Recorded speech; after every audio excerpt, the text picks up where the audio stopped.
Está no ar, estourando a bolha.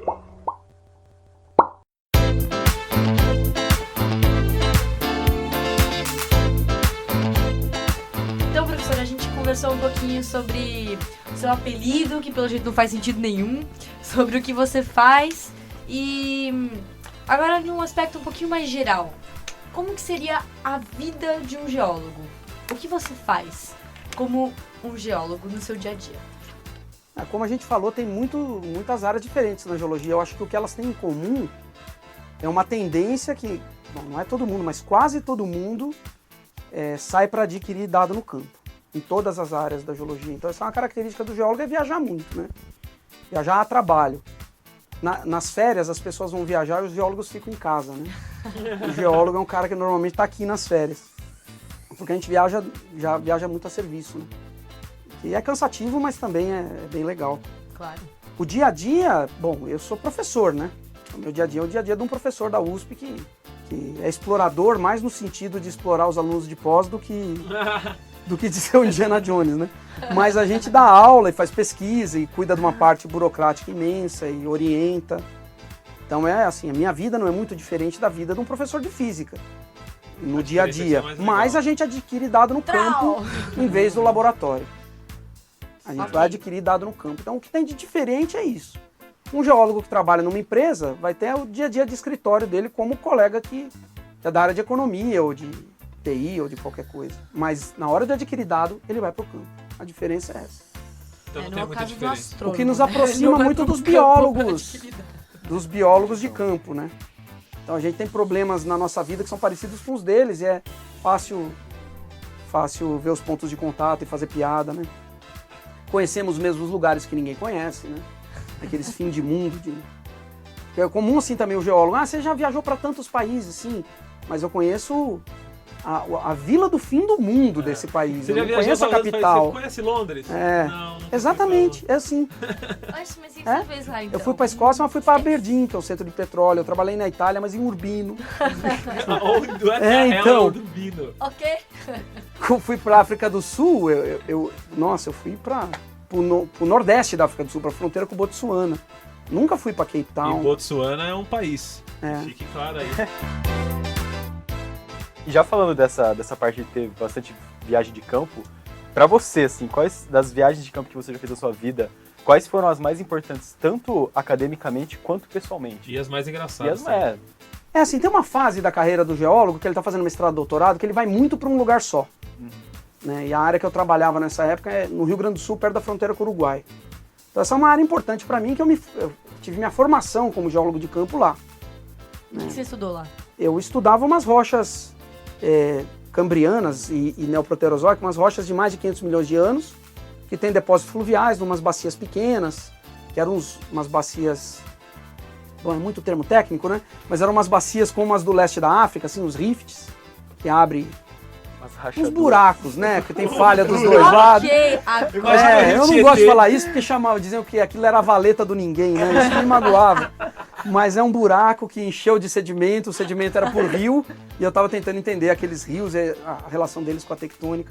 Mas eu fui muito para o mesmo lugar nessa fase, então isso é importante, né? E depois tem essa questão, a Amazônia é um lugar importante pra gente, e tem outras áreas que você descobre alguma coisa a hora que vê, né? Tem uma questão, o James Hutton, que é o geólogo, é tido como um dos pais da geologia, né? Ele foi o primeiro a sofrer um problema que a gente sempre sofre. Você chega num barranco na beira de uma estrada, e só tem, para quem é leigo, é um barranco. Aí você vê uma coisa que ninguém viu e você fica super feliz, e o cara que está com você também. Vocês comemoram e ficam animados. Vocês descobriram uma coisa que para todo mundo é idiota. É uma estrutura geológica em detalhe que pedra. prova o que você achava. É uma Por pedra. isso que deixa a gente feliz, né? Quando você acha a prova do que você já pensava antes, né? Aí você vai e traz mais meia dúzia, a hora que você volta, esburacaram aquilo lá porque acharam que tinha ouro. Pô, Porque você ficou feliz quando viu uma pedra, pô, tudo é ouro. né? Tudo é ouro, tem. Se você achou alguma coisa que deve ter Gente, ouro. Ficou feliz, tem ouro. Isso é muito corrida para o ouro dos Estados Unidos. Isso aí você vê os valores das Século pessoas. XIX. Né? Mas é no mundo Isso aqui inteiro, é né? verdade, Nós tivemos esse gente. problema na Noruega. Aconteceu isso? Sim, ficamos super felizes, começamos a pegar umas amostras, a mulher queria cobrar. Ela não sabia por quê, mas ela se tá feliz deve é ter algum porque valor, isso aí vale alguma coisa, ele vai levar aqui e vai vender mais caro, senão ele não estava feliz. Nossa, Mas que também Vocês tinha um tiveram bando de que pagar? brasileiros rindo à toa e os noruegueses não estão acostumados, né? nossa. Que a gente realmente ri à toa pro padrão deles. É que nem quando aconteceu o trânsito de Mercúrio, agora há pouco. Que, tipo, tem um bando de gente lá em cima no morro entre o IAG e o IF. E Famoso assim, Morro da Coruja. você coloca o olho no telescópio, é tipo uma bola meio uma amarela, laranja e um pontinho preto escroto passando na frente. Tipo, todo mundo, nossa, que legal! Que muito legal! E tipo, Isso aí, sua mãe chega e fala, mano, é uma sujeira te limpar aqui o telescópio. Mas não, é o Mercúrio passando na frente Exatamente do Sol, esse pessoal. problema. É muito legal. Mas tem muitas áreas de campo que a gente andou que são importantes de maneiras diferentes, né? Esse campo que a gente faz na Amazônia lá, o que aparece interessante aparece pela geofísica, que tá lá embaixo d'água, Chupa. não é? Mas os afloramentos são bem legais também, os cortes na beira dos solimões e tal. Agora, droga por quê? Tem uma menina passando GPR neles lá também, então também tem beleza. geofísica. Mas tem áreas que são exuberantes, assim, que você vê afloramentos imensos, né? Na África do Sul tem coisas lindas. Na Islândia deve ser. Eu nunca fui pra Islândia, não. Tem a camada Não tem muita morro rocha lá, né? sedimentar lá, né? Mas Ah, rocha é. ígnea. É. A Mas gente tem a o gente tem uma afloramento da rixa, morro, sabe? não tem? Rochas ígneas. Eles chamam as nossas rochas de pedra mole para depreciar e a gente chama as deles de brita, que é só para isso que serve. Mas é tudo Só brincadeira. pra isso que serve. Adoro xingamento interno, gente. Ninguém entende, mas o pessoal se racha. Mas eu não iria pra Islândia, não. Porque é muito caro, né? É justo. É caro? É caro. Esses países do norte aí. Quando eu cheguei na Noruega no passado, fui comprar um chiclete, foi R$15. What? Eu quase voltei dali. Como é que antecipa a passagem? Mas o campo valeu a pena, lá tem coisas legais. Lá também tem bastante rocha sedimentar? Tem, mas a gente foi ver um antigo orógeno, Que é? que é uma antiga cadeia de montanha, tipo o Himalaia, assim, que é super bem exposto, porque lá os fiordes são paredes de rocha exposta imensas, e que mostra como a coisa aérea. Aqui a gente tem coisas parecidas, só que mais velhas e muito pior expostas, né? Então você vê o bem exposto, ajuda você a entender o que está escondido, né? Muito legal. Foi uma aula de anatomia pra gente lá. Você virou o corpo, Consegui tudo. enxergar a coisa dissecada e aí a gente volta aqui e tem uma pele por cima, né? Que é o solo. Tem algumas unidades interessantes de lá ver, porque tem as unidades que são clássicas, né? As coisas que você fala, bom, isso aqui seria interessante viver um dia. E tem as oportunidades que vão surgindo por causa dos projetos, né? A gente foi para a Austrália para a Noruega por causa de um convênio.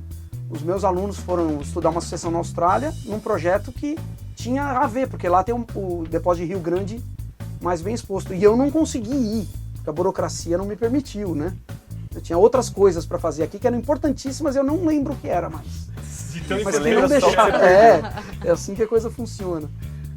Mas na Noruega é um convênio com uma universidade de lá, às vezes é projeto, às vezes é convênio, e assim, se fosse pagar do bolso seria impossível.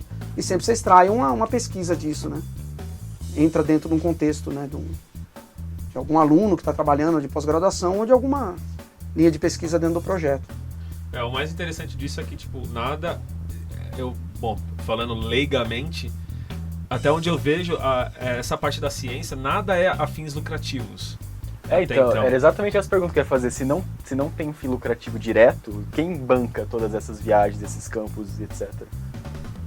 Então, as agências de fomento pagam pesquisa pura, né? Que não é pesquisa aplicada no mundo inteiro. Não é uma característica do Brasil, né? Os Estados Unidos é o país que mais investe em pesquisa de base. Então, tem gente estudando coisa que você fala, mas para que isso serve? Bom, agora não dá para saber, dá para descobrir depois, né? Mas tem aplicações importantes. Por exemplo, esses depósitos fluviais lá da África do Sul, eles têm as principais minas de ouro da África do Sul, que são sedimentos, pepitas de ouro transportadas dentro do rio. E a gente tem coisas assim em Minas Gerais também. Você refinar um modelo de como o rio funciona, permite que você tenha uma previsão de onde que vão estar esses depósitos melhor. Você vai mais longe, você fica mais perto. Só um pedacinho. Mas isso é uma aplicação assim, não sou eu que vou atrás disso, mas o cara que lê o meu artigo pode ter uma sacada e Entendi. e a melhorar o rendimento disso. E a geologia sedimentar como um todo, ela tem muito a ver com petróleo, porque o petróleo fica em corpo de rocha sedimentar, né? Então, como a gente estuda, por exemplo, como é que é o depósito de um rio de grande porte? Ninguém sabe. Então, eles usam modelos de rios pequenos para entender reservatórios de petróleo que, na verdade, estão em depósito de rio grande. Então, eles estão perdendo detalhes ali que estão fazendo ele perder dinheiro. Outra dinâmica. Aí o cara vai lá, estuda depósito de rio grande, descobre algumas coisas como eles costumam ser, qual a probabilidade de ter tal elemento ou em qual área, eles refinam o modelo deles lá e deixam de perder tanto dinheiro na exploração. Só que esse pulo quem faz é a empresa. Uhum. A gente gera o dado e faz. Não é uma a coisa pesquisa. direta, assim, né? Exato, Você eles podem procurar a gente para saber detalhes, às vezes manda alguém para ser orientado. Muito comum isso na Europa e na América do Norte.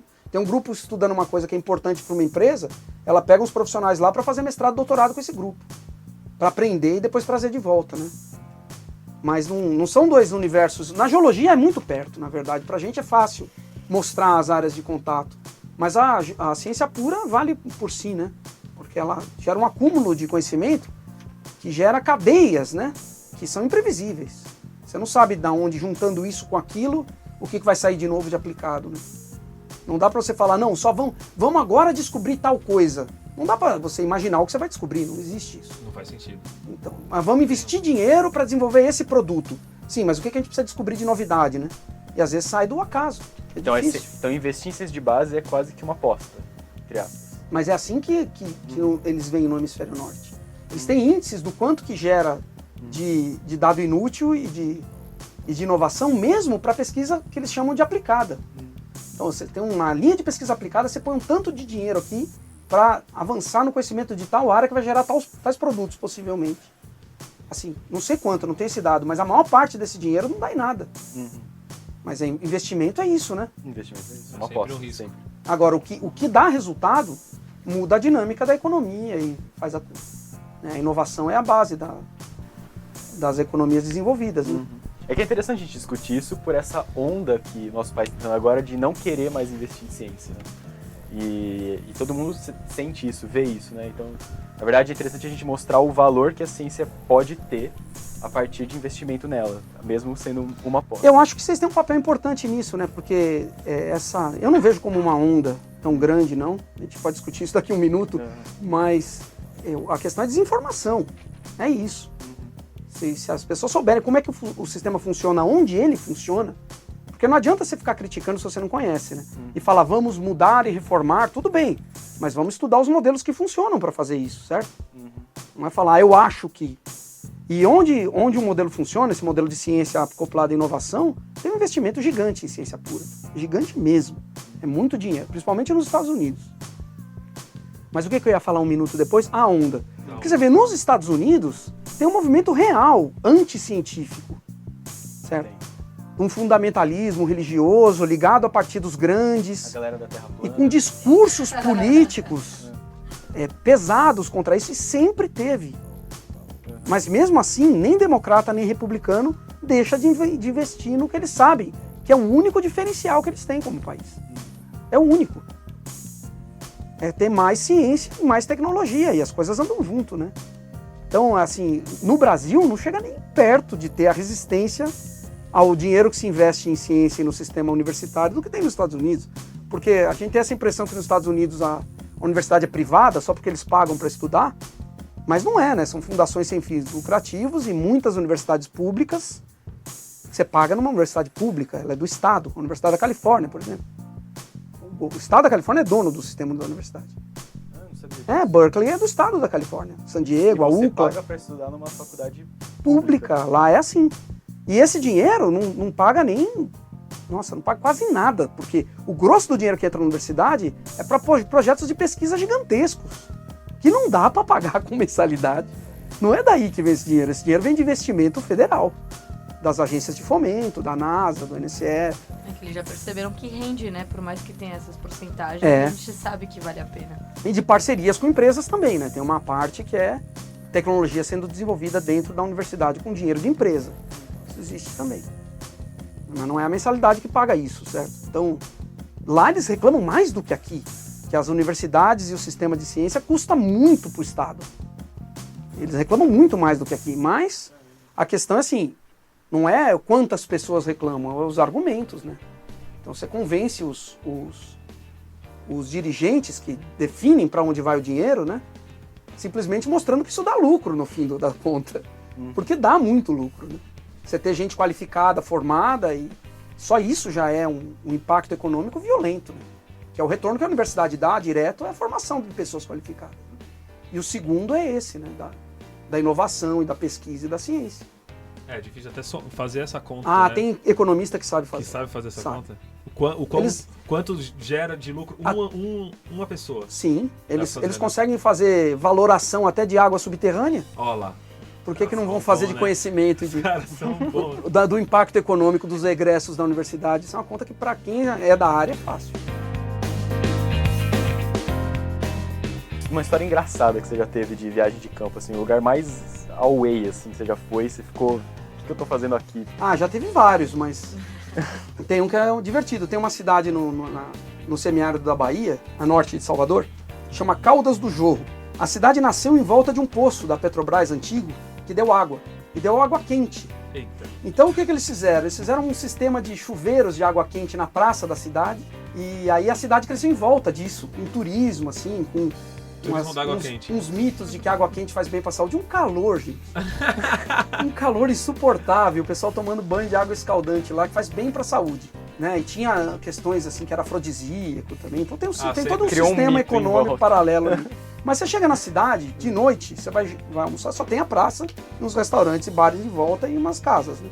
E os hotéis. E o chuveiro? Você chega na praça da cidade, é um monte de chuveiro e um monte de gente de sunga Mas é aberto o chuveiro, não é fechado? aberto na praça. As pessoas andam de sunga e toalha de noite na rua e vai todo mundo, fica na praça tomando banho de água quente ali, uma cervejinha. É o churrasco deles. É muito engraçado. Isso parece um filme do Fellini, assim, um negócio fora de contexto, né? BR, Nossa, gente. sonho. Mó sol, É aqui mano. mó mesmo. calor. Brasil. Nossa senhora.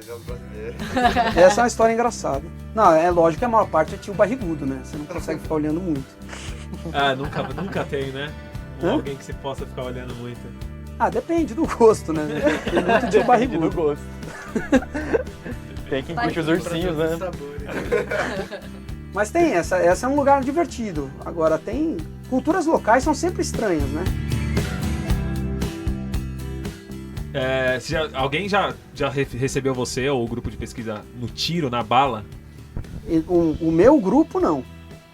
Isso acontece com frequência, é um problema que em algumas áreas é muito maior do que em outras, né?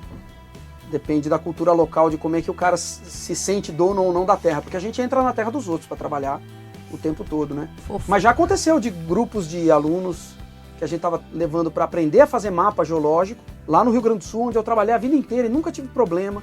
A gente separou vários grupos, um grupo foi Decepcionado atacado, o cara atirou neles, não acertou um tiro, Mas tentou. mas tentou. Que absurdo. Mas tem casos de geólogo que morreu assim e tal. Então, qual é o tamanho da autonomia que você tem de entrar na terra de alguém e vasculhar, cavar? Você não tem, Não você tem. tem que chegar e pedir permissão. Se Só ele que não se é uma deixar, não fazenda deixou. enorme, Ele você não tem vai que ter entrar na como fazenda para poder pedir permissão, né?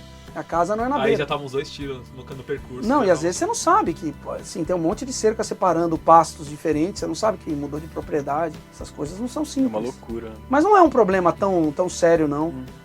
Tá piorando porque por um fenômeno muito, muito ruim, que no interior inteiro do Brasil eles assistem TV de São Paulo e do Rio, né?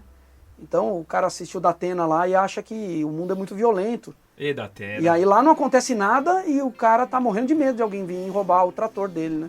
Isso acontece bastante. Então, na verdade, você pode simplesmente entrar na terra de alguém e cavar um buraco lá. Não pode. Se ele Por lei, deixar, não. tranquilo. Se deixar. Se o dono da terra deixar, você pode E se fazer. ele não deixar? Se ele deixar, você vai pedir desculpa e vai embora. Mas não tem uma, Seja uma educado, forma... Bob. Não tem uma forma de você legalmente, enfim, sei lá, falar, que aqui deve ter fóssil. Então eu tenho que cavar aqui, por exemplo. Eu acho que não. O que tem assim, o subsolo é do Estado, né? Então se você tem o direito minerário de uma área e não é dono da terra, você entrou lá com um requerimento e fala, não, se tiver minério aqui, eu que vou explorar, então você tem que fazer um projeto, tem que pesquisar se tem minério lá ou não. Mesmo não sendo dono da terra, você tem que entrar em acordo com o dono da terra. Se o dono da terra continuar resistindo, aí um juiz vai tentar acalmar, mas é uma escala que não é a nossa, de andar com um martelinho na mão. Isso aí... Mas se o subsolo não é só você tirar a primeira graminha assim, ó. Agora é nosso. Mas não é bem assim que a coisa funciona, né? Tem que respeitar as pessoas também, né? Não, eu tenho direito. Você tem direito, vai tomar um tiro. Vai morrer com o seu direito. O problema maior do que ser recebido a bala é ser bem recebido demais. Isso é muito frequente no interior, onde as pessoas são isoladas e tem pouca gente para conversar. E chega alguma pessoa com uma história diferente, eles querem que você fique lá a tarde inteira. A tarde inteira. Então você almoça, aí tem um cafezinho, depois não sei o quê, e a conversa vai, você não consegue ir embora. E geólogo Já come, aconteceu né? algumas vezes com a gente isso. E você não consegue nem começar o trabalho que você achou. E lá no que Rio você- Grande do Sul, se você for mal educado e disser que eu tenho que ir mesmo porque eu tô com pressa, normalmente ele tá fazendo campo a pé, eles te dão um presentinho, geralmente é uma melancia. Você tem que levar a pé. E eles ficam olhando, você indo embora com a melancia. Isso aconteceu com a gente também já. Puta merda. Que é pra Fica assim, sacanear eles tão mesmo, olhando é. Eles tão Mas é difícil, isso é difícil. Porque o ritmo de vida deles é outro. É Eles não outro. conseguem entender que a gente no tá lá bolso. e tem um calendário como se fosse o da cidade, que tem pressa, tem metas. É difícil. A gente passa por mal educado muitas vezes. Ah, mas um bolinho você nunca recusa, né? Não. Nem almoço. Nem almoço. A gente tem um lanchinho de pão com presunto e queijo, que é o mesmo desde sempre, né? E o Ninguém aguenta. presunto tá 2 dias lá É, no então. sol. Se oferecer almoço, a gente Olha, sempre eu almoça aceito assim. seu churrasco.